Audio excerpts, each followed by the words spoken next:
এনসিপির সদস্যরা ওই বাউলদের পক্ষ নিয়ে তাওহিদি মুসলমানদের বিরুদ্ধে তাদের দলীয় পেডে বক্তব্য দিয়েছে। নাউজুবিল্লাহ পড়েন।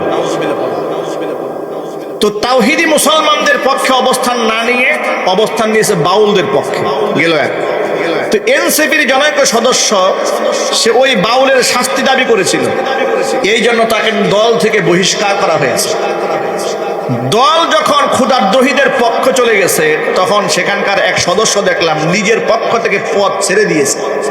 যেই দল আমার আল্লাহর গালি দিয়েছে সেই পক্ষে যায়, ওই দলের রাজনীতি আমি করব না। আমি আমার এই যুবক ভাই, আমার নামটা মনে নাই, এটা দেখে আমার দিকটা বড় হয়ে গেছে। না সুবহানাল্লাহ, এই সমাজে অনেক ইমানদার বান্দা আছে। আল্লাহু আকবার বলেন, এটা জোরে বলেন আল্লাহু আকবার। এটা ঈমান। এটা কি জোরে বলেন তো ভাই? এটা ঈমান। সবার আগে আমার আল্লাহর হক, সবার আগে আমার ইসলাম, সবার ঊর্ধ্বে আমার কোরআন, সবার ঊর্ধ্বে আমার নবী সাল্লাল্লাহু আলাইহি ওয়াসাল্লাম।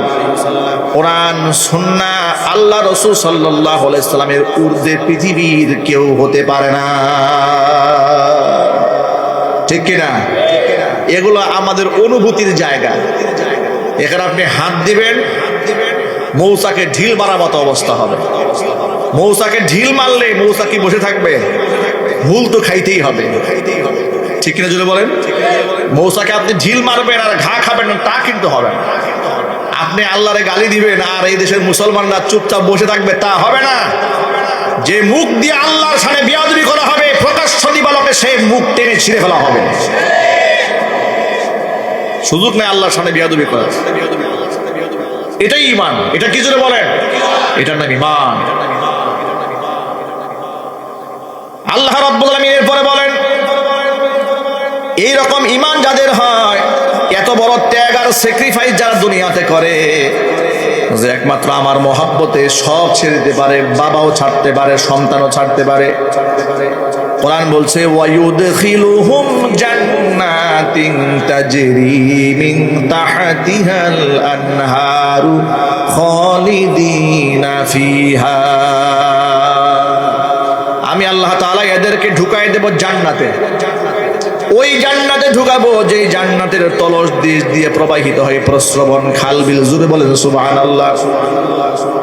খালিদিনা ফিহা, জান্নাতে সে চিরদিন থাকবে। রাদিয়াল্লাহু আনহুম ওয়া রাদু আন। আমি আল্লাহ তাআলা ওই সমস্ত ব্যক্তিদের উপরে সন্তুষ্ট, তারাও আমি আল্লাহর উপরে সন্তুষ্ট। জোরে বলেন সুবহানাল্লাহ।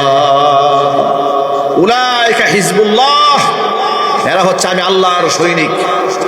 আলা ইন্না হিজবাল্লাহি হুমুল মুফলিহুন। মনে রেখো, আমার সৈনিকরা অবশ্যই বিজয়ী। আল্লাহর সৈনিকেরা কখনো হেরে যায়? আরো যদি বলে হেরে যায়। প্রিয় ভাইরা আমার, সূরাতুল মুজাদালার 22 নম্বর আয়াত থেকে কথাই প্রমাণ হয়েছে, ক্ষুধাদ্রোহীদের সাথে ইমানদারদের কোনো সম্পর্ক থাকতে পারে না। ঠিক কিনা জোরে বলেন? এবার একটা হাদিস দিয়ে প্রমাণ শুনে আপনাদেরকে। নবী করিম সাল্লাল্লাহু আলাইহি ওয়াসাল্লাম বলেছেন, সাবাতুন ইউজিল্লুহুমুল্লাহু ফি জিল্লিহি ইয়াওমা লা জিল্লা ইল্লা জিল্লুহ, ইমামুন আদিলুন ওয়া শাবুন নাশাআ ফি ইবাদাতিল্লাহ ওয়া রাজুলুন কলবুহু মুআল্লাকুন ফিল মাসাজিদ ওয়া রাজুলানি তাহাব্বা ফিল্লাহি ইজতামাআ আলাইহি ওয়া তাফাররাকা আলাইহি ইলা আখিরিল হাদিস আও কামা ক্বালা আলাইহিস সালাতু ওয়াসসালাম। আল্লাহ নবী বলেন, আল্লাহর আরশের ছায়া ছাড়া যেদিন আর কোনো ছায়া থাকবে না, সেদিন আল্লাহ তাআলা 7 শ্রেণীর মানুষকে আপন মেহেরবানিতে তার আরশের ছায়াতলে স্থান করে দিবেন। এর মধ্যে 1 নাম্বার তো হলো ওই ব্যক্তি ইমামুন আদিলুন, ন্যায়পরায়ণ শাসক, ইনসাফগার শাসক। যেই ব্যক্তি হয়, আল্লাহ তাআলা ন্যায়পরায়ণ শাসকের স্থান আরশে মুআল্লার ছায়াতলে করে দিবেন। ন্যায়পরায়ণ শাসক এলাকার মধ্যে দরকার আছে না নাই? আরো জোরে বলতে হবে।